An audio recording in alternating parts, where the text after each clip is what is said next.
কি চাই কি মা? সব সময় আমাকে কথা শোনাতে থাকে, যৌতুক নিয়ে আসিনি, এটা নিয়ে আসিনি, ওটা নিয়ে আসিনি। তুমি অফিস চলে যাওয়ার পর রোজ কাউকে না কাউকে ফোন করে আমার নামে নিন্দা করে, বলে যে আমার বৌমা একটা পেতলের ঘটি পর্যন্ত নিয়ে আসতে পারেনি। আচ্ছা, তোমার মায়ের যদি যৌতুকই দরকার হতো তাহলে তো তুমি আমাকে আগেই বলতে পারতে, তাহলে তো আমি বিয়েটা করতাম না। অভি, তুমি কিন্তু খুব ভালো মতো জানো আমার মা বাবার যৌতুক দেওয়ার মতো অবস্থা নেই। যাকে তোমাকে বলে আর কি হবে, তুমি যাও গিয়ে ফ্রেশ হয়ে নাও।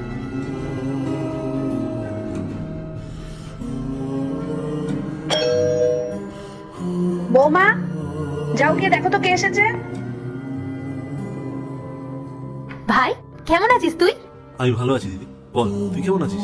আমি ভালো আছি, আয় না ভেতরে আয়। চলে এসেছো দিদির বাড়ি ফ্রিতে খাবার খেতে? দিদির সাথে তো ফ্রিজ, টিভি, এসি পাঠাতে পারতে, তাহলেও তো আমি একটু শান্তি পেতাম। কিন্তু না, চলে এসেছে নাচতে নাচতে ফ্রিতে খাবার খেতে। তুমি আবার তাকিয়ে তাকিয়ে কি দেখছো?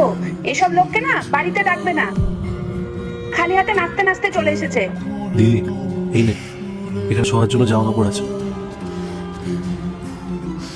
হ্যাঁ হ্যাঁ, দাও দাও। ওই ব্যাগের মধ্যে তো 200-300 টাকা দামের সস্তা জামা কাপড় আছে, এর থেকে বেশি কিছু না দেওয়ার ক্ষমতা আছে তোমাদের, আর না কোনোদিন হবে। এই শোনো, এইসব জামা কাপড় না আমরা কোনোদিন পরি না।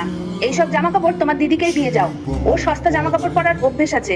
আমরা না হাজার হাজার টাকা দামের ড্রেস পরি। হ্যাঁ রে বাবু, তুই তো জানিস তোর মামা যখন আসে আমাদের বাড়ি তখন কতগুলো জিনিস নিয়ে আসে। এমন মেয়েকে নিয়ে এসেছিস না যে আমার জীবনটাকে বরবাদ করে দিল। কি দাঁড়িয়ে দাঁড়িয়ে মুখ দেখছো? কি যা নিয়ে এসেছো দিয়ে বাড়ি যাও। দিদি আমি আসছি রে। আরে কোথায় যাচ্ছিস? আয় না ঘরে আয়। না দিদি, আজকে একটা কাজ আছে, পরে একদিন আমি আসবো, এখন আমি আসি রে। ভাই, ভাই! মা, এটা আপনি কি করলেন? ও গরিব বলে আপনি ওকে সম্মান দেবেন না, ও বড় লোক হলে আপনি ওকে সম্মান দিতেন। এটাই আপনার বাড়ির সংস্কার?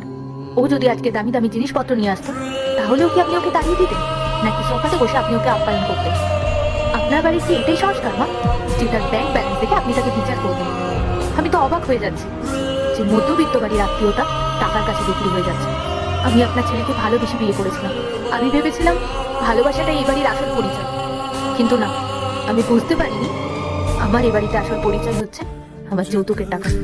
আমি জানতাম না মা, এ বাড়িতে ভালোবাসা দিয়ে না, টাকা দিয়ে সম্মান কিনতে হয়। আপনি টাকার লোভে এতটাই অন্ধ হয়ে গেছেন যে আমি আপনাকে এত সেবা করি সেগুলো আপনার চোখেই পড়লো না। আপনার যখন শরীর খারাপ হয়েছিল আমি 4টে রাত চোখের পাতা এক করিনি, সারা রাত জেগে আপনার পাশে বসেছিলাম যাতে আপনি তাড়াতাড়ি সুস্থ হয়ে যান। আমি আপনাকে এগুলো শোনানোর জন্য করিনি, আমি আপনাকে নিজের মায়ের মতো ভালোবেসেছিলাম, তাই জন্য করেছিলাম।